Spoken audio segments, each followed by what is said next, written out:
people to see the work, and I have things in a lot of museum collections, and a lot of collections include quite a few pieces. I mean, the Walker Art Center has everything that I ever did at Tyler Graphics, and that's quite a few pieces, along with a bunch of other pieces that they acquired over the years. Cleveland Museum, I actually gave a gift of about 60 or so prints to the Cleveland Museum a few years ago, and a gift to the Minneapolis Institute of Arts, who also owns quite a few things. Ken Tyler has given gifts to the National Gallery of Australia, which includes a lot of my work, and to the Tate. And at a certain point in your life, I've been working nonstop for 40 plus years, and it's your legacy. You want somebody to be able to see it.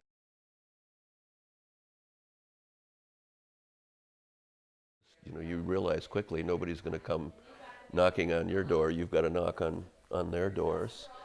And I had the great fortune to be included in a regional show at the Walker Art Center in, I think, 1976, and soon thereafter a show, the Corcoran Biennial in Washington, D.C. And I just put my work under my arm and got on an airplane and started knocking on doors. And by the late 70s, I was showing in late 70s, early 80s, I was showing in galleries all over the country.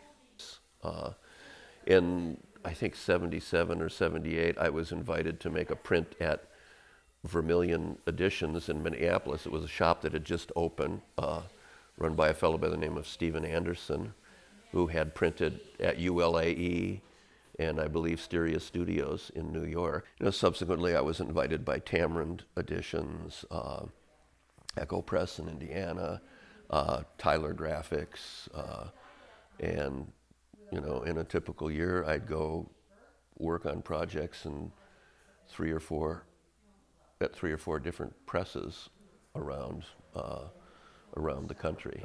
I learned a lot from them, and every printer kind of has a little storehouse of knowledge that other printers don't necessarily have. So it's fun to pick up a broad range of approaches and ways of dealing with the mechanics of printmaking.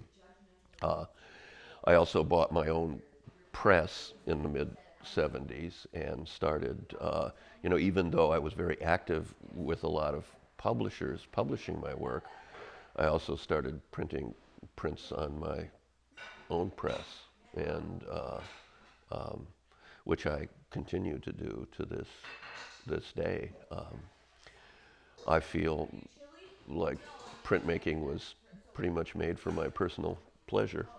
I was invited by Ken Tyler of Tyler Graphics to work there, which was, that was a real dream. That arguably was probably the best print shop that ever existed anywhere, anytime. Ken was an extremely inventive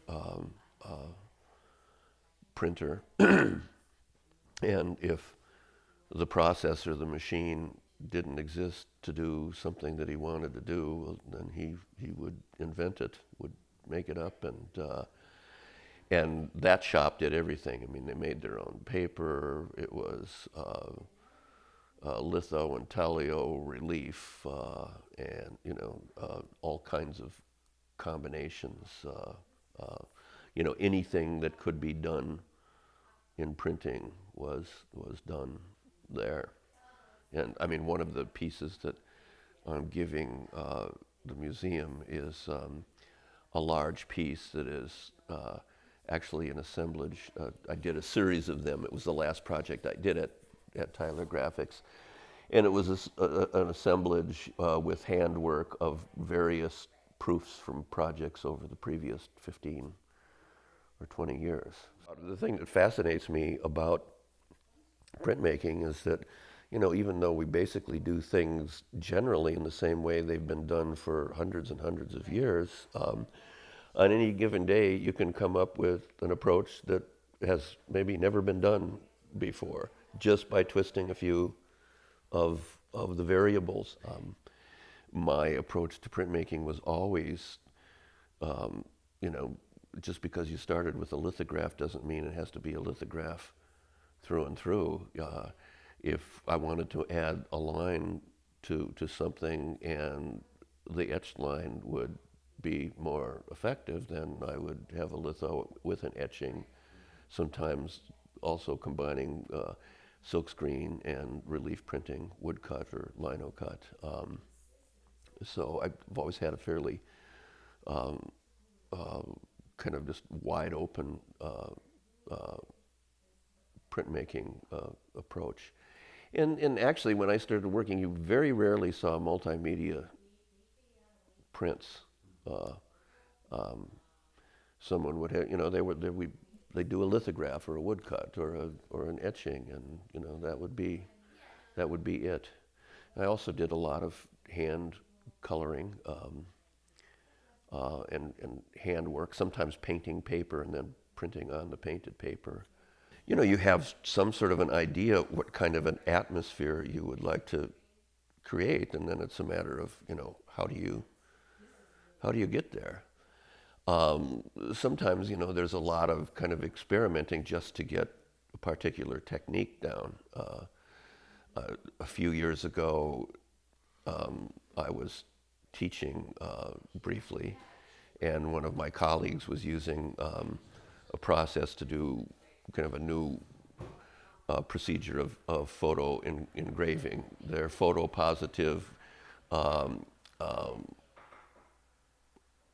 polymer plates, and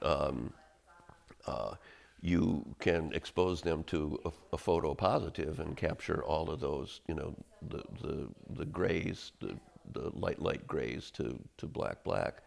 When I saw him doing this process for the photos, I thought, well, there's no reason why I can't paint in washes on a mylar and expose that to the plates. So about $1,000 worth of plates later, I had figured out how to do that.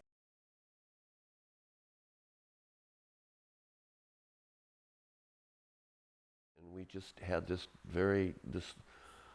ongoing friendship for 30 plus years. When I lived in Minnesota, when I lived up here, he's down in the city. I mean, we probably talked to each other for an hour or so, every couple of weeks, and that was just a regular thing. Talk about art, talk about politics, talk about. David was a very avid reader, and I'm also a reader, so we would share books. Just a really, really, really lovely human being. I miss him dearly. He just passed away in April. Some artists sort of jealously guard their resources as if I'm in it. But David was very generous with fellow artists, and he certainly wasn't afraid to tell someone that he really admired their work and share those feelings with other people. And I did have. I also worked with him on a number of his prints, so we worked together in that capacity. I think I worked on him on 5 prints with him, and that was a pleasure. So just a lovely, lovely, very bright human being. There could only be more Davids in this world. It would be a much better place.